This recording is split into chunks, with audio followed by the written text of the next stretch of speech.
বৈষম্য বিরোধী ছাত্র আন্দোলনে গাজীপুরে গুলিবিদ্ধ গার্মেন্টস কর্মী জয়পুরহাটের আক্কেলপুরের মিনহাজুল ইসলামের মরদেহ মৃত্যুর ১৩৪ দিন পর কবর থেকে তোলা হয়েছে। গাজীপুর মেট্রোপলিটন চিফ জুডিশিয়াল আদালতের নির্দেশে ১ অক্টোবর মৃত্যুর সঠিক কারণ নির্ণয় করতে জেলা প্রশাসনের নির্বাহী ম্যাজিস্ট্রেট আব্দুল্লাহ আল মাহবুবের উপস্থিতিতে মরদেহটি তোলা হয়। নিহত মিনহাজুল জয়পুরহাটের আক্কেলপুর উপজেলার সোনামুখী ইউনিয়নের উত্তর রামশালা গ্রামের আবু বকরের ছেলে। সে গাজীপুরের বড়বাড়ি এলাকায় তার খালু শাহ পরানের সাথে থাকত এবং অসুস্থ মায়ের চিকিৎসার টাকা জোগাড় করতে ওই এলাকায় একটি তৈরি পোশাক কারখানায় কাজ করত। সেখানে গত ২০ জুলাই গাজীপুরের জয়বাংলা রোড এলাকায় বৈষম্য বিরোধী ছাত্র আন্দোলনের সময় গুলিবিদ্ধ হয়ে নিহত হন। পরে গাজীপুর থেকে তার মরদেহ এনে ময়নাতদন্ত ছাড়াই আক্কেলপুরের সোনামুখী ইউনিয়নের উত্তর রামশালা গ্রামে পারিবারিক কবরস্থানে দাফন করা হয়। যে ছেলেটা মারা গেছে সে আমার ভাগনা, আমার বোনের ছেলে। গত ২০ জুলাই ছাত্র আন্দোলনের সময় গুলিবিদ্ধ হয়ে মারা যায়। তারপরে এখানে আসে ওকে কবরস্থ করা হয়। তো ওর চাচা মামলা করে সেখানে, যেখানে গুলিবিদ্ধ হয় যে স্থানে, সেখানকার থানায় মামলা করে।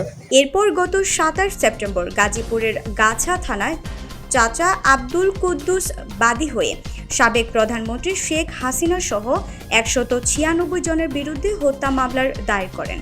এই মামলার প্রেক্ষিতে মৃত্যুর সঠিক কারণ নির্ণয় করতে মরদেহটি উত্তোলন করতে ময়নাতদন্তের আদেশ দেন।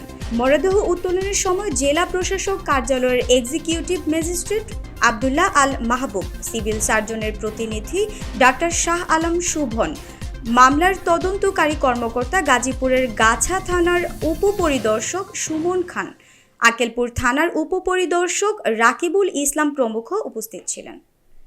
২০২৪ সালে ছাত্র আন্দোলনের সময় মিনহাজ নামের ছেলে ঢাকা গাজীপুরে গার্মেন্টসে চাকরি করত। তার মা অসুস্থতায় তার মাকে লেজার চিকিৎসা করার জন্য সে চাকরিও করতো, মার চিকিৎসাও করতো।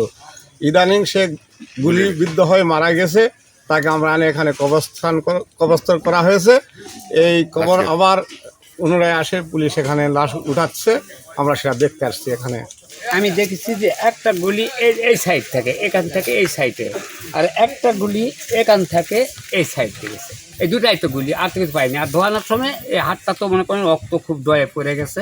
কাপড় চোপড় বদলাই দিলাম, দেওয়ার পর আমি ওর গোসল বানাই দিলাম। বাবা, আমি doctor Shovon, civil surgeon office Joypurhat থেকে আসছি।